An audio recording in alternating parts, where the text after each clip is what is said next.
स्वागत है। नमस्कार भूपेश जी, आज आपका भी बहुत बहुत स्वागत है आपके ही प्रोग्राम में। आज विशेष इशू है। आजम खान जी की विधायकी संकट में 2019 में चुनाव प्रचार के दौरान उन्होंने बयान दिया था। इसीलिए जो लोग या जो नेता चुनाव प्रचार के समय अलग अलग तरीके की बयान देते हैं, उनको ये समझ लेना चाहिए कि आप अकेले नहीं हैं, आपके ऊपर वॉच है, आप अंडर वॉच हैं। उन्होंने बयान दिया था, भड़काऊ बयान पे कार्रवाई हुई।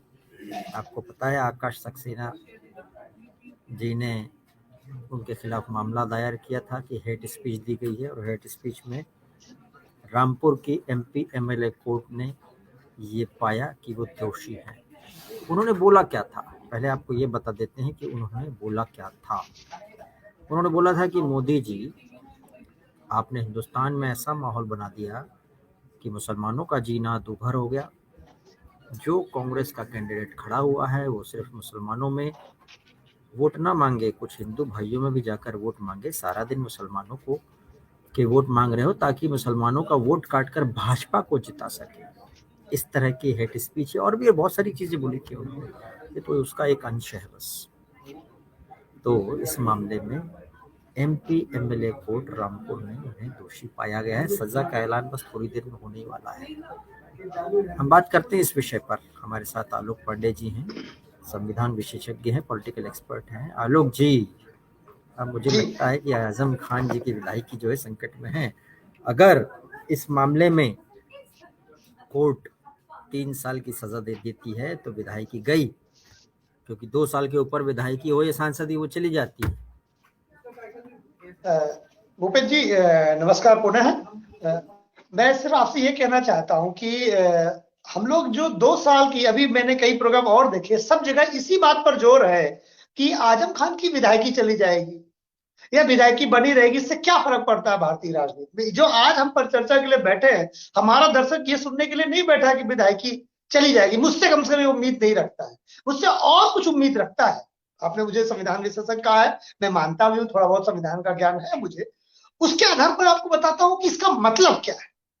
इस आज जो पर चर्चा हम कर रहे हैं उसका मतलब ये है कि इसका जैसा जो तो लगाड़े बसते थे कि आप यहां बजाइए।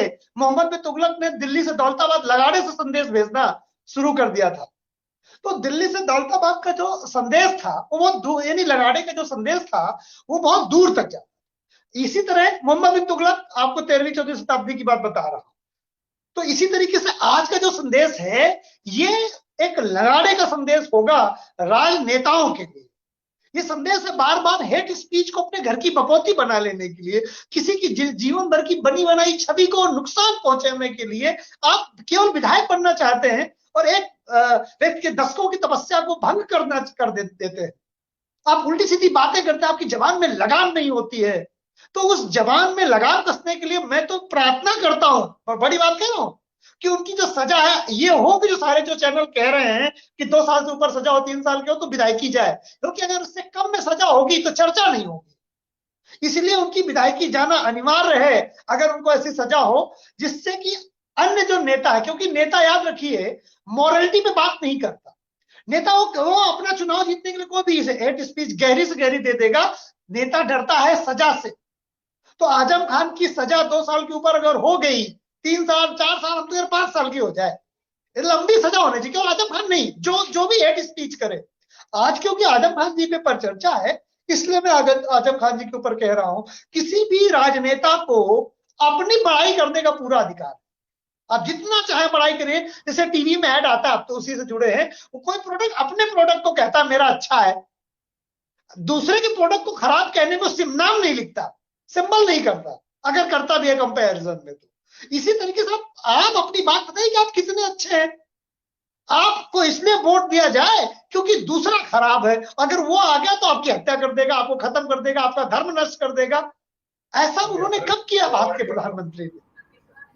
इसलिए ये एक घटना इसलिए ऐतिहासिक है क्योंकि वो घटना लोगों की हेट स्पीच को रोक सकता है। ना कि 2 साल की सजा और विधायकी जाएगी नहीं जाएगी, इससे क्या फर्क पड़ता है? फर्क तो एक पड़ता व्यक्ति को है। फर्क पड़ता है। हाँ, एक नहीं, व्यक्ति एक नहीं, व्यक्ति को उनके फर्क पड़े। समर्थकों को भी फर्क पड़ता है, उनके समर्थकों को नहीं, भी फर्क मेरा पड़ता है। भूपेंद्र भाई बिल्कुल आप सही कर रहे हैं, लेकिन मैं जिस नजरिए से देख रहा हूँ इस घटना को, वो मैं अपना नजरिया बता रहा हूँ कि ये सेकंड लाभ हो सकता है, लेकिन पहला लाभ है कि हेट स्पीच की तरफ ब्रेक तो लगेगी थोड़ी। क्या वाकई ब्रेक आप लगेगी? सोचिए, क्योंकि यहाँ पर तो बेलगाम घोड़ों के जैसे जुबान चलती है।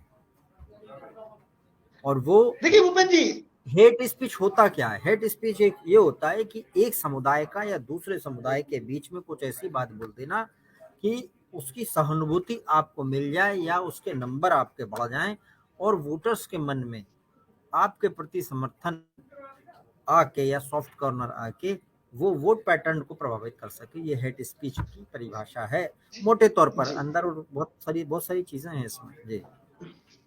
हेट स्पीच को थोड़ा सा और सिंप्लीफाई कर दें कि एक धर्म के विषय में बुराई करके दूसरे धर्म का व्यक्ति दूसरे धर्म के लोगों को डराए और अपने साथ जोड़, दैट इज हेट स्पीच। और सिंपल लाइन में तो हेट स्पीच करने का, मैं देखो भूपेंद्र, जब ट्रेन चलती है ना 150 की स्पीड में, 200 की स्पीड में, और जब ब्रेक लगती है तो ब्रेक 1-1.5 किलोमीटर पहले से सुना है ड्राइवर लगाना शुरू कर देता धीरे धीरे, या 500 मीटर 1 किलोमीटर से। तो ये जो ट्रेन चल रही है हेट स्पीच की, ये बहुत लंबी है। आपको क्या लगता है थोड़ी सी ब्रेक लगाने में रुक जाएगी? लेकिन ब्रेक लगेगी जरूर। जब कहीं कोई चीज बड़ी घटनाएं होती हैं, शाहबानो का केस आज तक अमर है ना, 10 50 रुपए 100 रुपए के मैटर को लेकर संसद ने कानून बदल दिया था। अगर शाहबानो की इसमें कानून न बदलता तो शाहबानो को कौन याद रखता? लेकिन उस समय ऐसा लग रहा तो कुछ नहीं होगा, राजीव गांधी ने बदल दिया कानून नियम बना बदलने के करके। बाद भी स्थिति हमने देखी, वहां तो खैर कानून के जो लूप होल्स हैं उसका फायदा भी उठा लिया जाता है। ये हमारे कानून की एक बुराई भी कहे जाए या माइनस पॉइंट भी कहा जाए। चाहे कितने बड़े बड़े कानून बना लिए जाएं, उसके 4-5 ऐसे ही लूप होल होते हैं, और वकील तो इसलिए होते हैं कि वो लूप होल का फायदा दिलवा सके अपने क्लाइंट को। वकील इसलिए होते हैं। किसी ने कमेंट किया कि किसी ने कमेंट किया कि वकील तो होते ही हैं कानून को तोड़ने की बात किधर से टूट कर क्या किधर से थोड़ा सा झोल हो सकता है वो अपने क्लाइंट को बताते हैं। देखिए भूपेंद्र जी, ऐसा है, मैं विधि का विद्यार्थी भी हूँ, लॉ ग्रेजुएट भी हूँ, मैंने LLB भी किया। मैंने बोला आप एडवोकेट भी हैं। तो इसलिए मैं वो आपको बताता हूं कि देखिए लॉ जो होता है अपराधी और सजा देने वाले के बीच में तू डाल डाल मैं पात पात, ये चलता है।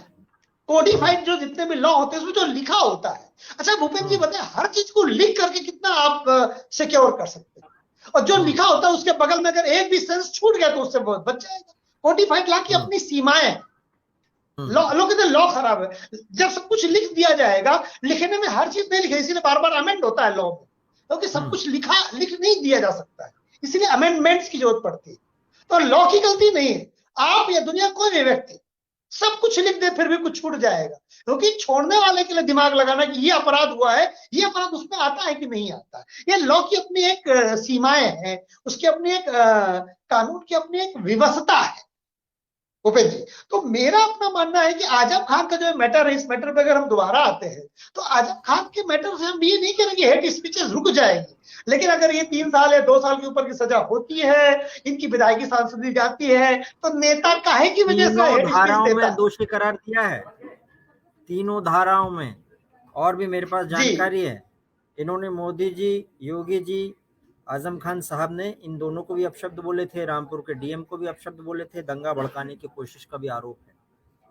जी, यानी कि दंगा भड़काने की कोशिश, अपशब्द बोलना, भड़काऊ स्पीच, ये तीनों धाराओं का केस जो है इसमें दोषी करार है। जी, तो आप मान के चलिए कि जी, अब बाकी तो न्यायालय खुद तय करेगा, लेकिन इनकी विधायकी जाना चाहिए। इनकी विधायकी जानी चाहिए आज के बाद, आप मान के चलिए। लेकिन मैं ये कह रहा हूं भूपेंद्र जी, मेन पर चर्चा ये है मेरे नजरिए से कि कहीं तो न्यायालय ब्रेक लगाए, क्योंकि देखिए भूपेंद्र भाई, अभी जो हम बता रहे थे कि जितने नेता हैं विधायक सांसद बनने के लिए हेट स्पीच देते हैं। अब अगर इनको लगेगा कि न्यायालय से हमारी विधायकी ही चली जाएगी, सांसद ही चली जाएगी हमारी हेट स्पीच के चक्कर में, तो निश्चित है हेट स्पीच में देने के पहले मुंह तक आएगा, फिर रोक लेंगे यार ये हेट स्पीच ना हो जाए, नहीं तो विधायकी चली जाएगी। बस केवल भाषण न्यायालय में इतना बचेगा कर क्या? दे विधायक। कुछ लोग तो ये कहेंगे कि भाषण में बचेगा क्या फिर? क्या बोल रहे हैं यहाँ पे? नहीं ये बोल रहे हैं बहुत अच्छा है, नहीं आप लोग भूपेन बहुत जी, बढ़िया काम कर रहे हो। भूपेन जी आप ये समझ लीजिए, भाषण में कुछ बचे न बचे, क्या नेता मनोरंजन के लिए है क्या? नेता जो है ये मनोरंजक थोड़ी ना है कि मनोरंजन के लिए काम कर रहे हो। नेता का काम ये नहीं है। नेता का काम है राष्ट्र को दिशा दे। जो जाकर के भाषण देते हैं, वो काम नेता का काम अपनी बात बताता है। कोई वो सलमान खान है क्या? काटना पड़ता है। वीरेंद्र बिंजोला कह रहे हैं राहुल गांधी जी के खिलाफ भी अपने हिंदुस्तान में ऐसा माहौल। कहोगे तो मैं दिखा दूंगा। मेरे घर के सामने गांव में तो कभी कभी क्या होता है कि जब मैं छोटा था, बसपा और या प्रो यंग था, प्रो अब छोटा ना कहूं, तब 20 साल पहले की बात है। तो अब अपनी लाइव टीवी में उम्र ना बताऊंगा मैं, ठीक है। तो जब मतलब मैं 20 साल पहले की बात बताता हूं, तो यहाँ नागरिक डॉक्टर एक दिन नहीं आता था। भारतीय जनता पार्टी का डॉक्टर एक आता है, डॉक्टरों ने दिन बट लिया। भारतीय जनता पार्टी के शासनकाल में मैं ये नहीं कह रहा हूं कि डॉक्टर एक आता है, डॉक्टरों ने दिन बट लिया है। किसी एलोपैथिक वाले आते हैं, किसी होम्योपैथिक वाले आते हैं, लेकिन एक डॉक्टर डेली आता है। दवा मिलती है। मेरे पिताजी को ट्यूब भी मिली होम्योपैथिक की, कई दवाइयां मिली, बीपी चेक हुई, दवा मिली। इस बात का हम प्रत्यक्ष उदाहरण है मेरे पास में। मेरे गांव में एक जैनेचर का हॉस्पिटल, और खुलेआम मैं कह रहा हूं क्योंकि आज गांव में हूं, तो हमारा जो फ्लो है गांव के आसपास के जो क्षेत्रीय विकास है, जो मैंने 2-3 दिन इधर और रिसेंटली देखा है या फादर से बात की है, उसको लेकर मैं आपको परिचर्चा बता रहा हूं कि रूट लेवल पर वो चीजें कितना पहुंची। सपा के शासनकाल में भूपेन जी, मैं इस समय रोशनी में बैठा हूं, आप देखोगे लाइट एक बार नहीं कटी होगी, लेकिन सपा के शासनकाल में ये बल्ब नहीं जलता था भूपेन भाई। एक लाइट तार जलता था, और अगर मैं लाइट बोल रहा हूं, अगर मैं झूठा हूं तो मुझे कोई सिद्ध करे। मैं झूठ नहीं बोलता भूपेन जी। तो जनता को अच्छा लाइट कब आती थी दिन भर? जब मुलायम सिंह यादव जी, अखिलेश यादव जी कानपुर आते थे, घाटमपुर आते थे चुनावी भाषण देने। अरे जिस दिन पूरे दिन खिलाफ हाँ, नागपुर से। तो वही मैं कह रहा हूँ बीजेपी का कार्यकर्ता, इसलिए मैंने साफ कहा वो ऐसे नहीं कि कोई आम व्यक्ति, वो बीजेपी कार्यकर्ता है।